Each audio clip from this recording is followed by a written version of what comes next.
Iago Morandi, com a palavra o vereador José D'Ambrosio.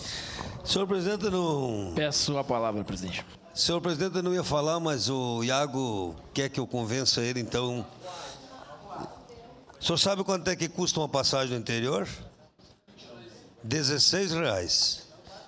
Sabe quanto o cidadão lá da Vila, lá da Fazenda Souza paga? R$5,50. Então eu quero dizer o seguinte, ó. Nós só vamos deixar de repassar. Nós só vamos deixar de repassar recursos para subsidiar a passagem no dia que aumentar a quantidade de pessoas andando de ônibus. E eu venho falando isso. Como é que nós vamos tornar atrativo o transporte público se muitas vezes uma família com 3, 4, né, pega o Uber e vamos, tá? Então ontem mandei uma mensagem para o Camerlon, um WhatsApp. Camerlon, não temos recursos para construir EPIs? Não tem como fazer uma PPP? Tem. Vamos achar as áreas, porque vejam, o EPI imigrante com ponto de safra é onde tem povo, é onde consome, é onde tem povo. Então, por que não construir daqui a pouco a iniciativa privada? E aí ter lojas, um mini shopping dentro do EPI, por que não? E olhem, se a Zona Norte, todos os ônibus viessem para uma área onde tivesse uma EPI e os ônibus distribuíssem pela perimetral à direita e pela perimetral à esquerda até a universidade, não teriam todos esses ônibus com 10, com 20, com 30, com 40 pessoas dentro. Então, nobre presidente, pelo menos na região sul e na região norte, teria que ser construído, até porque tem estudos e nós pagamos 2.700.000 para um estudo. Eu vou procurar as áreas, eu quero procurar áreas. Eu vou procurar as áreas e quero fazer uma sugestão ao executivo para que sejam construídas essas EPIs. E por que não PPPs? Pode ser, com certeza. 74% da população paga 5,45, paga no cartão.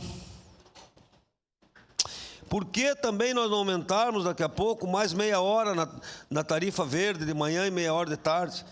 Então nós precisamos tornar atrativo o transporte público, porque 354 mil veículos, mais uns 30, 40 mil de fora, não dá mais para andar.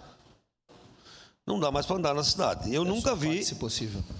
Eu nunca vi uma situação assim difícil mesmo, principalmente nos horários de pico. Por favor, seu aparte, meu parente. Vereador D'Ambrosio, só contribuindo com a sua fala, a gente tem uma série de questões. Eu falei sobre essa questão da EPI na semana passada, no primeiro momento que nós votamos essa extraordinária, discutimos essa extraordinária, e relembro também o fator da conversão à direita, que é um desafio que nós temos ainda no centro. O fato de que muitos veículos ali estão com 1 ou 2 pessoas no máximo, né, no seu carro, e não respeitam essa questão da conversão, acaba atrapalhando o fluxo também do ônibus troncal que liga uma EPI até outra. E também acredito que, de fato, o que o senhor traz aqui é uma verdade. Aumentar a quantidade de horários, a disponibilidade, a frequência de horário lá no bairro, especialmente nos momentos de pico, porque justamente quando as pessoas mais precisam do ônibus são nesses momentos. Então, fica aqui essa sugestão para que a Secretaria de Trânsito possa, através do secretário Fiuza, secretário Alfonso, possam sentar, debater com a Visate essa possibilidade para que haja maior oferta, e com a oferta, certamente também a demanda vai acontecer, porque as pessoas não vão se dispor aí numa parada de ônibus, sem horário, insegura, insalubre, etc., etc., sem ter as mínimas condições para isso.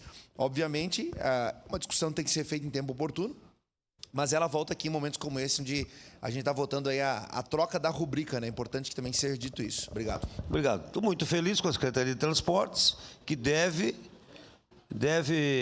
apresentar nos próximos dias, então, a liberação da Moreira César, da Pio 12, para táxis, fretamentos, vans, liberando um pouco o transporte naquela região. E também a Bento e a 18 Forte, né? Que sejam liberados para vans, fretamentos e táxis. Era isso, senhor presidente.